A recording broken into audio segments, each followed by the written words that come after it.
Anatomi dan Fisiologi Sistem Muskuloskeletal. Nama Jessica Limahlu, Nempiam 1211420121009 Kelas Keperawatan B. Anatomi dan fisiologi dari sistem muskuloskeletal.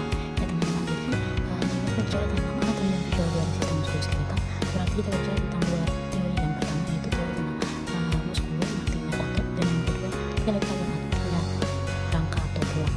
Ya teman-teman, jadi fungsi utama sistem muskuloskeletal ini adalah untuk mendukung dan melindungi tubuh dan organ-organnya, serta untuk melakukan gerak agar seluruh tubuh dapat berfungsi dengan normal. Masing-masing substruktur harus berfungsi dengan normal.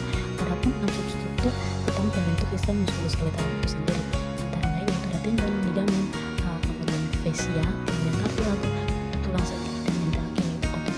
Ya teman-teman, kita berbicara sekarang terkait dengan muskular atau otot. Jadi semua sel otot mempunyai kekhususan yaitu untuk rekonstruksi. Terdapat lebih dari 600 buah otot pada tubuh manusia. Sebagian besar otot-otot tersebut diletakkan pada tulang-tulang kerangka tubuh oleh tendon, dan sebagian kecil ada yang melekat di bawah permukaan kulit. Kemudian kita masuk kepada tiga fungsi sistem otot. Yang pertama sebagai pergerakan.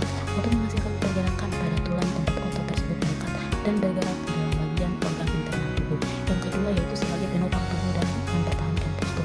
Otot menopang rangka dan mempertahankan tubuh saat berada dalam posisi berdiri atau saat duduk terhadap gaya gravitasi.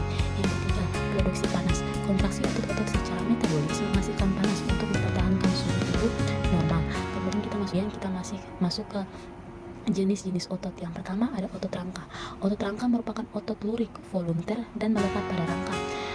Kemudian serabut otot sangat panjang sampai 30 cm, berbentuk silindris dengan lebar berkisar antara 10 mikron sampai 100 mikron. Kemudian setiap serabut memiliki banyak inti yang tersusun dari bagian perifer. Kontraksinya sangat cepat dan kuat. Kemudian struktur dari otot rangka ini, yang pertama yaitu otot skelet, disusun oleh bundel-bundel paralel yang terdiri dari serabut-serabut berbentuk silinder yang panjang, disebut myofiber atau serabut otot. Kemudian setiap serabut otot sesungguhnya adalah sebuah sel yang mempunyai banyak nukleus di tepinya. Yang ketiga, sitoplasma dari sel otot disebut sebagai sarkoplasma yang penuh dengan bermacam-macam organela. Kebanyakan berbentuk silinder yang panjang disebut dengan myofibril. Yang keempat, myofibril disusun oleh myofilamen yang berbeda-beda ukurannya.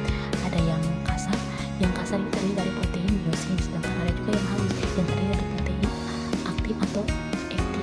Kemudian ada yang kita masuk kepada otot polos. Ya, otot polos merupakan otot tidak berlurik dan involunter. Jenis otot ini dapat ditemukan pada dinding berongga seperti kandung kemih dan uterus, serta pada dinding tuba seperti pada sistem respiratorik, pencernaan, reproduksi, urinari, dan sistem sirkulasi darah. Kemudian yang ketiga ada otot jantung.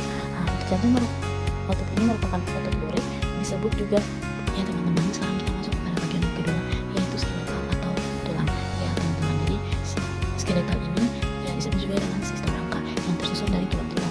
Untuk ketahuan teman-teman semua, skeletal ini atau tulang ini di tubuh kita itu terdapat 206 tulang yang membentuk rangka. Bagian terpenting dari skeletal ini sendiri yaitu tulang belakang. Ya, kita masuk kepada fungsi dari skeletal. Yang pertama yaitu memproteksi organ-organ internal dari trauma mekanis. Yang kedua, membentuk rangka yang berfungsi untuk menjaga tubuh dan otot-otot yang melekat pada tulang. Yang berikutnya berisi dan melindungi sumsum tulang merah yang merupakan salah satu jaringan pembentuk darah.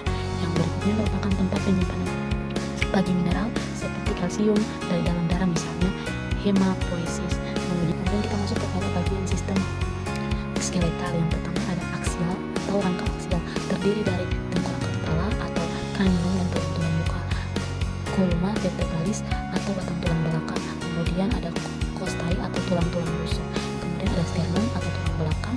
Kemudian kita masuk kepada appendiskular atau rangka tambahan, terdiri dari yang pertama tulang ekstremitas superior. Kemudian itu ada corset pectoralis, terdiri dari scapula atau tulang berbentuk segitiga, dan clavicula atau tulang berbentuk lempung. Kemudian ada lengan atas mulai dari bahu sampai ke pada siku. Yang berikutnya ada lengan bawah mulai dari siku sampai dengan pergelangan tangan dan tangan. Tulang ekstremitas inferior, corset seperti corset pelvis, paha, tungkai bawah, kaki. Kemudian kita masuk ke persendian. Jadi persendian adalah hubungan antara dua tulang sedemikian rupa sehingga dimaksudkan untuk memudahkan terjadinya pergerakan. Dalam sini ini ada yang namanya sinusoid atau suture, yaitu yang menghubungkan antara dua tulang yang tidak dapat digerakkan strukturnya. atas fibrosa. Contohnya itu yaitu hubungan antara tulang di tengkorak. Kemudian yaitu ampliortorisis, hubungan antara dua tulang yang sedikit dapat digerakkan. Strukturnya adalah kartilago, contohnya itu seperti tulang belakang.